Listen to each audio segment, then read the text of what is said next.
پارہ نمبر 22 ہے، سورہ سبا آیت نمبر 13۔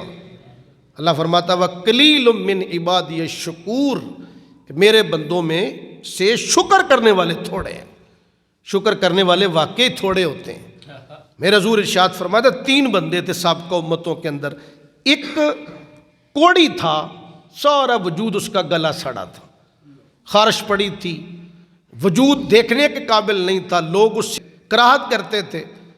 اس کے پاس اللہ نے فرشتہ بھیجا کہ جا فرشتے اس کو جا کے پوچھ کہ اس کی خواہش کیا ہے۔ فرشتے نے آ کے خواہش پوچھی۔ دوسرا بندہ کون تھا کہ جو گنجا تھا، سر پہ بال نہیں تھے۔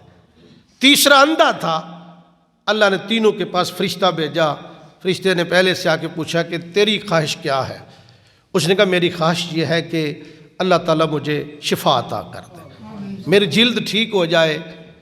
اور فرشتے نے دعا کی، اللہ نے اس کی جلد کو ٹھیک کر دیا۔ پھر فرشتے نے پوچھا تیرا پسندیدہ مال کیا ہے؟ اس نے کہا میرا پسندیدہ مال اونٹ ہے۔ فرشتے نے دعا کی، اللہ نے اونٹوں کی کثرت عطا فرما دی۔ دوسرے کے پاس فرشتہ گیا، ہاں تیری خواہش کیا ہے؟ اس نے کہا میری خواہش یہ ہے کہ میرے سر پہ خوبصورت بال اگ جائیں۔ فرشتے نے دعا کی، اللہ نے سر پہ بال اگا دیے۔ پھر کہا تیری پسندیدہ چیز کیا ہے؟ اس نے کہا میرا پسندیدہ مال ہے گائے۔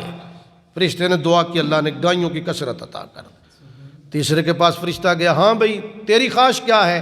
اس نے کہا میری خواہش یہ ہے کہ اللہ مجھے آنکھیں عطا کر دے۔ فرشتے نے دعا کی، اللہ نے اس کو آنکھیں عطا کر دی۔ پھر پوچھا تیرا پسندیدہ مال کیا ہے؟ اس نے کہا میرا پسندیدہ مال ہے بکری۔ فرشتے نے دعا کی، اللہ نے بکری کو کثرت عطا فرما دی۔ تو پھر کچھ عرصے کے بعد، کچھ مدت گزری، چند سال گزرے یا چند مہینے گزرے، اللہ نے پھر فرشتے کو ان کی آزمائش کے لیے دوبارہ ان کی طرف اللہ نے فرشتے کو روانہ فرما دیا۔ پہلے کے پاس فرشتہ گیا، جا کے کہا کہ اللہ کے نام پہ مجھے کچھ دو۔ اس نے کہا اٹے کٹے ہو کے مانگتے ہو؟ اس نے کہا یار اللہ نے تجھے اتنا کچھ عطا کیا ہے، تو تو کوڑی تھا اور کنگال بھی تھا، اللہ نے کرم کیا۔ اس نے کہا کون سا اللہ نے کرم کیا؟ یہ تو میرا سارا اپنا محنت کا کمایا ہوا مال ہے، میں تو جدی پشتی خاندانی لینڈ لارڈ ہوں، یہ تو کون سی بات کرتا ہے؟ فرشتے نے کہا اچھا؟ اس نے کہا نہیں نہیں، جاؤ جا کے محنت کر کے کماؤ، اللہ کے نام پہ میرے پاس کچھ بھی نہیں ہے۔ فرشتے نے بد دعا کی۔ میرے آقا علیہ الصلوۃ والسلام فرماتے اس کا مال بھی سارا غرق ہو گیا اور اس کا وجود بھی پہلے کی طرح خارش زدہ اور کوڑ کا شکار ہو گیا۔ یہ حضور واقعہ بیان فرماتے ہیں۔ دوسرے کے پاس فرشتہ گیا، اس کو جا کے سلام کیا، اس سے اللہ کے نام پہ سوال کیا۔ اس نے کہا جاؤ جا کے کماؤ اور جا کے خود کھاؤ، مانگنے آ گئے۔ اس نے کہا یاد کر تو گنجا تھا، تیرے سر پہ بال نہیں تھے، اور اللہ نے تیرے سر پہ بال بھی اگا دیے اور تجھے اللہ نے مال بھی عطا کر دیا۔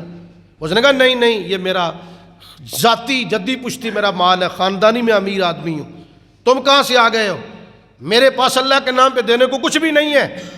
فرشتے نے بد دعا کی کہ جا اللہ تیرا مال غرق کر دے، پہلے کی حالت پہ تو آ جائے۔ تو ہوا کیا کہ اس کا سارا مال بھی غرق ہو جاتا ہے اور اس کا سر سارے کا سارا پھر بالوں سے فارغ ہو جاتا ہے۔ تیسرے کے پاس فرشتہ جا کے کہتا ہے کہ اللہ کے نام پہ کچھ دو، اور تمہیں یاد ہے کہ تمہیں ایک وقت تھا کہ تم اندھے تھے، تمہارے پاس پھوٹی کوڑی بھی نہیں تھی؟